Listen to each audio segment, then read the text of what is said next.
What's up? Welcome back to Gabe Miller Music, and yes, this is a series now. Today I am making yet more club or bedroom rave bangers on the MPC One, this time somewhat minimal techno inspired with some other tools thrown in as well. Let's jump into it.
This whole thing started off outside of the MPC with this little loop I made using Synplant 2 and Infiltrator.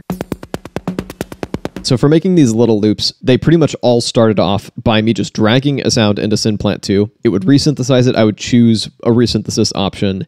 And then my go-to has been changing this bulb mode to velocity. So each of these represents a different velocity of note as played in by MIDI. So then I can pull these little branches in and out, and they'll be different. They'll mutate the sound in different ways depending on the branch. Some of them are kind of unsatisfying. You can reset that.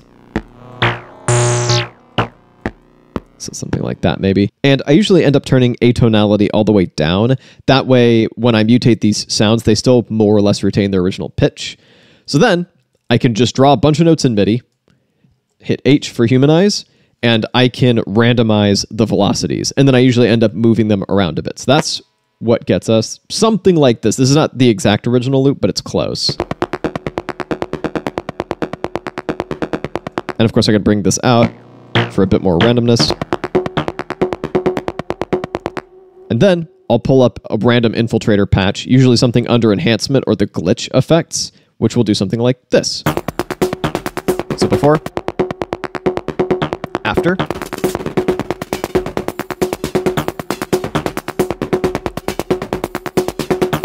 which brings it to life quite a bit. I'll also often layer on distortions and stuff like that. Once I had made a bunch of these little loops, and also for that matter, a bunch of one-shots, I just brought them in a huge batch across a bunch of these banks. So we've got this that we've already heard, stuff like this that'll come in later.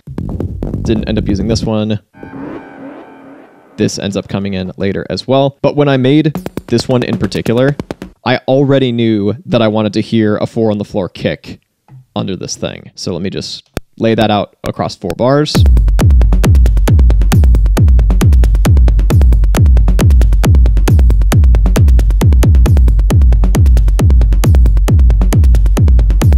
We've got a nice little foundation for a little groove. So then, in what is quickly becoming a trend for me making this kind of beat, I was able to grab all these little percussion one-shots and just try to find little pockets to fit them in. This one in particular ended up being kind of a foundational part of the groove, because I can do this.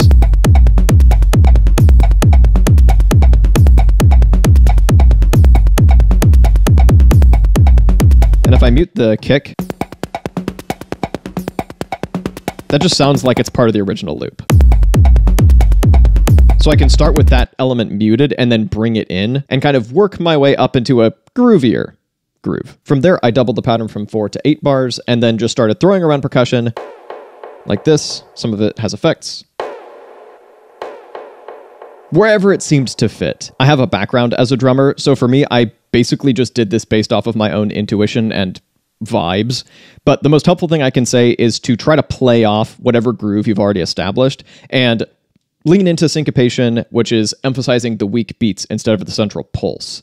And I tried to push these sounds somewhat into the background and keep them varied up over the course of 8 bars. Plus, I wanted to create little turnarounds every 4 or 8 bars to kind of let you know that we're about to loop or we're about to get into the second half of our loop.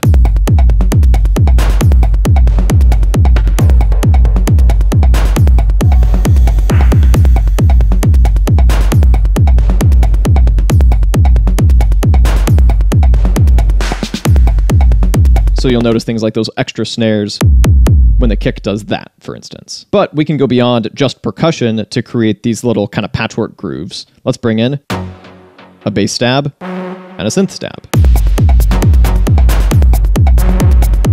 Everything all fits together pretty nicely. And I started with basically just that playing repeatedly, and that gets monotonous very quickly. So a couple things I did to vary that up. I added another bass stab that I alternate between. So that's these two layered together.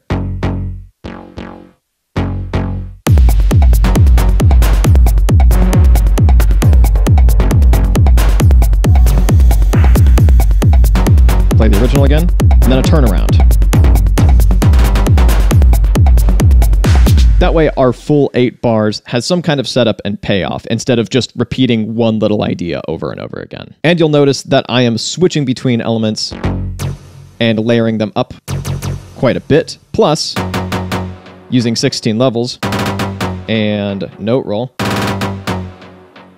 to just push as much sound out of this one drum program as possible. This is, I think, one of the advantages of making this style of music on something like an MPC or a machine is that you can just keep loading samples in willy-nilly onto many banks of pads all within one drum program and just go.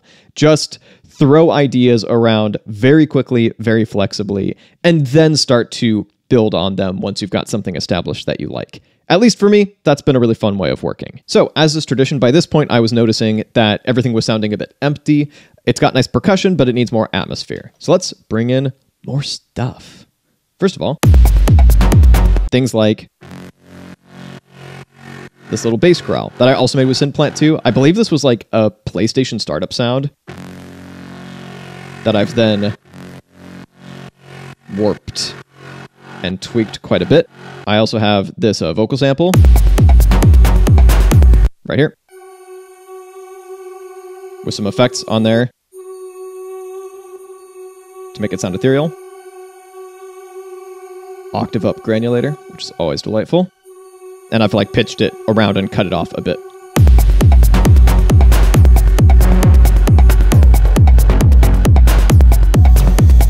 I'm jumping around a bit, but you'll also probably have noticed that I'm using some call and response for my kind of central bass groove.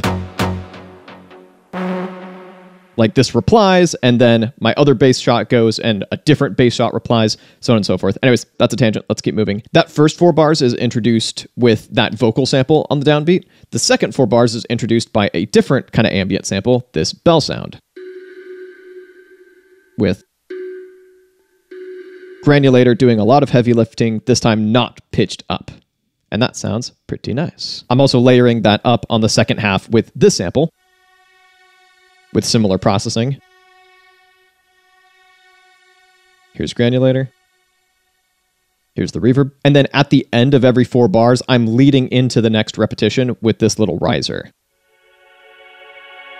which also really helps tie a lot of these sounds together, especially when I add some reverb.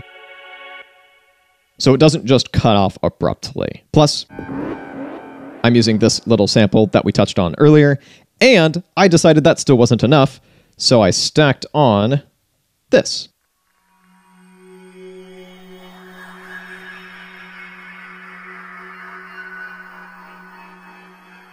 I'm playing it at 2 different octaves. And I did pay for this plugin with my own money, just so you know. Sweet. So at this point, this is sounding pretty full. Let's give ourselves the option to ratchet this up an energy level. For that, of course, we need hi-hats. So I've got a few different ones here.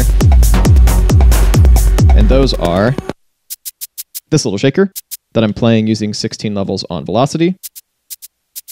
This one right here on the offbeat. And this hi-hat also with 16 levels on velocity, doing something like to give it some dynamics.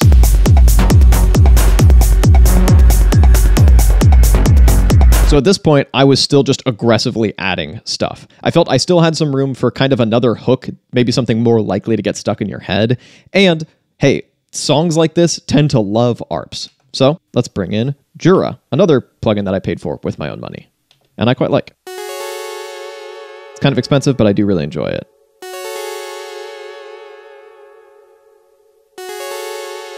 So I've left myself a lot of space here. And by itself, it sounds pretty cool.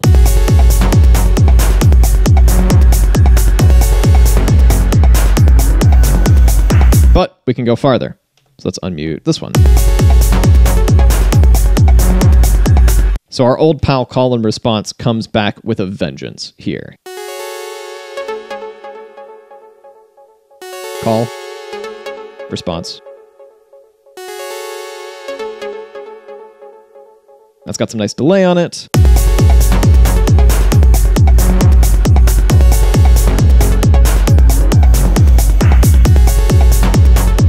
And I've also left open the door for this ARP call and response part to become a little breakdown if I wanted to. And for the final segment of this beat, I finally bring in this, which I showed you way frickin' earlier, and this ride cymbal with some fun effects on it. So it's just doing this. I added some reverb, some delay, so it bounces around, and then a pumper. So it gets ducked pretty aggressively to the kick, almost becomes white noise.